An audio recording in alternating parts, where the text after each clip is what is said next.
네, 안녕하세요. 오늘은 송나라의 성립과 북방민족 이야기를 해보도록 하겠습니다. 저희가 저번에 어느 나라까지 했는지 얘기를 좀 해볼 건데요. 앞에서 보셨겠지만, 하상주부터 얘기하면 상, 주, 춘추전국 시대 했고요. 그 다음에 진, 한, 삼국, 미진남북조 했습니다. 그 다음에 수, 당, 5대 19 같이 이제 당까지 저번에 저희가 얘기했고요. 이제 오늘은 송나라 얘기를 해볼 건데요. 일단 송나라가 이제 당이 멸망한 이후에 5대 19국이라는 시기가 있었죠. 5대 19국이라는 시기를 이제 수습을 하고 송이란 나라를 건국을 합니다. 이제 송이란 나라를 건국한 사람은 조광윤이라는 사람이고요. 이 사람도 원래 따지고 보면 절도사 세력입니다. 그래서 이 사람 같은 경우는 일단 기본적으로 당나라가 말기에 어떤 세력이 있었냐? 당은 절도사라는 세력이 있었죠. 이 절도사는 무인계층이었고 무인계층이 중심이 돼서 시대를 지내다 보니 어느 정도 문제점이 있다는 걸 발견을 했어요. 그래서 얘 같은 경우는 문신을 우대하는 문치주의 정책을 핍니다. 문신을 우대하는 문치주의 정책을 피게 됐고요. 결국 황제의 권력을 강화하게 되는 그런 결과가 왜 문치주의라다 보니까 무인들한테 모든 권력을 줄 수는 없죠. 그래서 문인들이 중심이 되는 문치주의 정책을 통하여서 황제의 권력을 강하게 하려고 노력을 했습니다. 제가 그걸 통해서 일단 기본적으로 과거제도를 개혁을 합니다. 그래서 과거제 개혁을 하기 위해서 전시제도라서 황제가 원래는 과거를 총 3단계로 나눠서 보는데요. 1단계, 2단계, 3단계로 나눠서 보는데 결국 3단계 까지 모든 걸 지켜보는 그런 결과를 갖고 옵니다. 그래서 원래 2단계까지밖에 없었는데요. 3단계로서 황제가 직접 면접을 보는, 즉 황제의 권위를 강하게 키우려는 이런 모습을 보인다라는 걸 생각을 해보시면 되겠습니다. 그래서 전시제도를 도입했고요. 이것뿐만 아니라 뭐 이름을 가린다든지 아니면 이름을 가리는 것뿐만 아니라 아니면 이제 뭐 감독관이 모든 사람들의 이런 이야기를 다 쓴다든지 이런 식으로 결론을 맺게 되죠. 이것뿐만 아니라요. 일단 기본적으로 금군이라는 걸 장악을 해요. 이게 뭐냐면 군사입니다. 군사. 네, 군사까지 장악하는 이런 모습을 보여주게 된다라는 걸 여러분들 같이 생각해 보시면 될 것 같습니다. 자, 그런 가운데서 송대는 이제 문제는 문치주의 정책을 피다 보니까 이제 무인, 즉 군사적인 정책은 별로 신경을 안 썼단 말이에요. 결국 이제 군사력이 약해지게 되는 거죠. 군사력이 약해진다는 게 무슨 얘기냐면 원래 뭐 이 당시에는요 장군 임명하면 다 문인들입니다. 문인들이 장군해요. 문인들이 장군을 하다 보니까 문제가 생길 수밖에 없겠죠. 그래서 이 당시에는 다른 나라 다르게 북방민족들이 많이 들어오게 되는데요. 북민족이 들어오게 되면서 이제 이 돈 문제가 발생하는 거죠. 얘들한테 때리지 말아줘 하고 이제 삥 뜯기는 거죠. 그래서 해패를 제공하면서 위기에서 벗어나려 하다 보니까 자연스럽게 재정이 적자가 난 거죠. 그래서 이제 결국 이게 뭐야? 왕안석이 신법개혁을 주도한다라는 겁니다. 왕안석이 신법개혁을 주도하면서 첫 번째로 얘기했던 게 민생안정 추구합니다.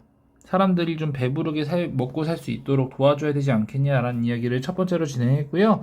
두 번째로 진행한 건 뭐냐면 민생안정과 더불어서 두 번째로 얘기하는 거는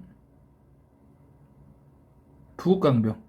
그래서 우리도 유목민족 나라에 비해서 더 세고 강한 나라를 만들어야 되지 않겠냐라는 이야기를 합니다. 그래서 부국강병과 민생안정 두 가지를 놓고 쭉 국가를 운영해 나가죠. 하지만 결국 요거 놓고도 또 여러 가지 대립이 나타나게 됐고 결국 개혁파와 보수파에 의해서 멸망을 하게 되더라. 이게 바로 송나라의 이야기입니다.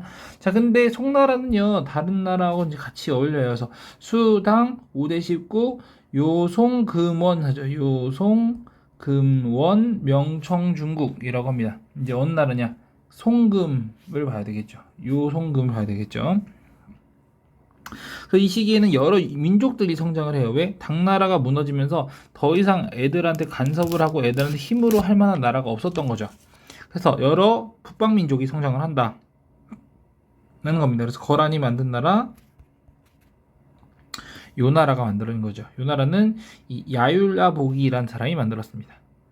요 나라는요 발해를 멸망시켰습니다. 우리 고려도 침입했었죠. 그래서 우리나라 어떤 사람이 있었냐면 서희나 강감찬 이런 사람들이 있었습니다. 자, 그리고 나서 그 뒤에 만들어진 나라 서하. 서하는 탕구트족의 나라인데요. 얘네들 같은 경우는 불교 문화를 이제 피웠습니다. 불교 문화를 강조했고요. 자, 그러면서 송나라하고 부딪힙니다. 송나라하고 이제 이런 조건으로 서하와 타협을 하는 이런 결과를 갖고 오게 되는데, 이러한 여러 북방민족이 만든 나라를 우리가 뭐라 하냐면 정보광조라고 불러요. 정보광조라고 부릅니다. 그래서 이 나라 같은 경우는 이제 정보광조에 속하는 거죠. 정보광조의 조건은 두 개예요. 중국을 다스렸거나 아니면 사실 제일 중요한 건 이겁니다. 자문화 보호책을 실시했다는 건데요. 그럼 이제 요 나라의 자문화 보호책은 뭐가 있었냐를 먼저 살펴보면요. 요 나라는 일단 밑에 그림처럼 거란 문자를 만들었습니다. 거란 문자를 만들었고요. 거란 문자와 함께 하나 더 나가면 얘들은 북면관 남면관제라는 걸 실시를 해요. 북면관 남면관제라는 걸 실시를 해서 북쪽 사람들과 남쪽 사람을 다르게 통치하는 모습을 보입니다. 자, 그럼 서하는요, 이 불교 문화를 꽃피웠고요. 여기다가 서하 문자 이런 것까지 같이 생각해 보시면 되겠습니다. 자, 그 밑에 있는 게 여진족이죠. 여진족. 여진족은 아구타가 부족을 통일했는데 얘 같은 경우는 화북 지역을 차지하고 송나라를 남쪽으로 몰아냅니다. 자, 그러면서 얘네도 나름 이제 그 유목민족으로서 역할을 진행해 나가는데요. 얘들은 뭐 했느냐? 얘들도 여진 문자를 만듭니다. 네, 얘들도 여진 문자를 만들었고요. 그리고 얘들은 맹한 모극제라는 걸 진행합니다. 자, 그래서 이제 요렇게 해서 얘들은 이제 북방민족이라는 민족 왕조, 정복 왕조를 만들어 나갔는데요.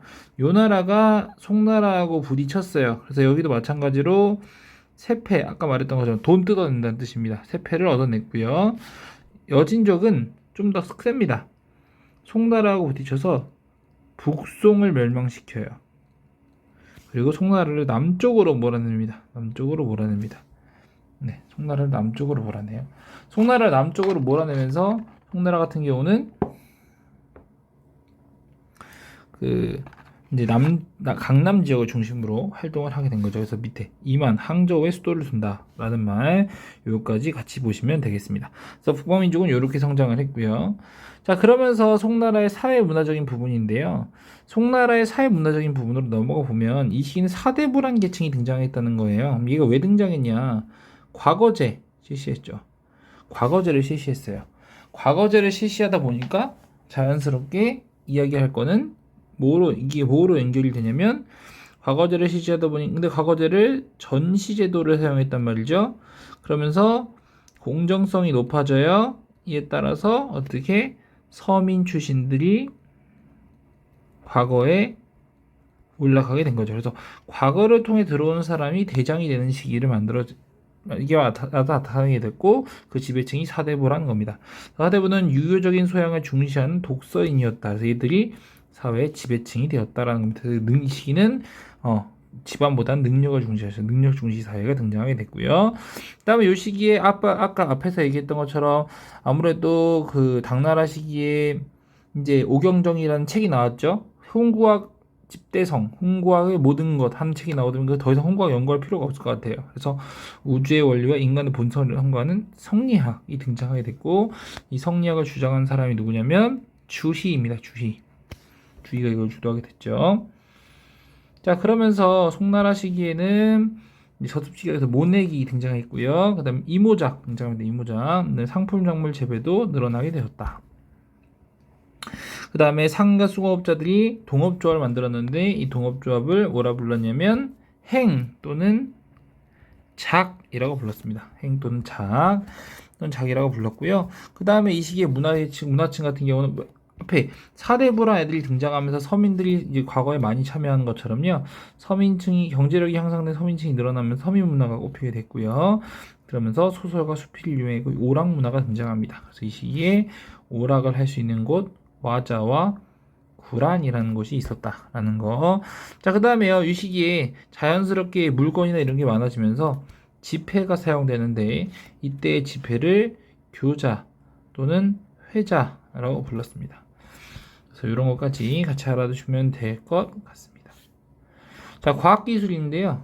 송나라 때는 활판 제술이 발달을 해요. 활판 제술이 발달하면서 지식계 보급이 활발해졌고 결국은 조선술과 나침반을 이용한 항해술이 발달하게 되었다. 그래서 여기 제일 중요한 건 이 시박사라는 게 설치됐다는 거죠. 시박사.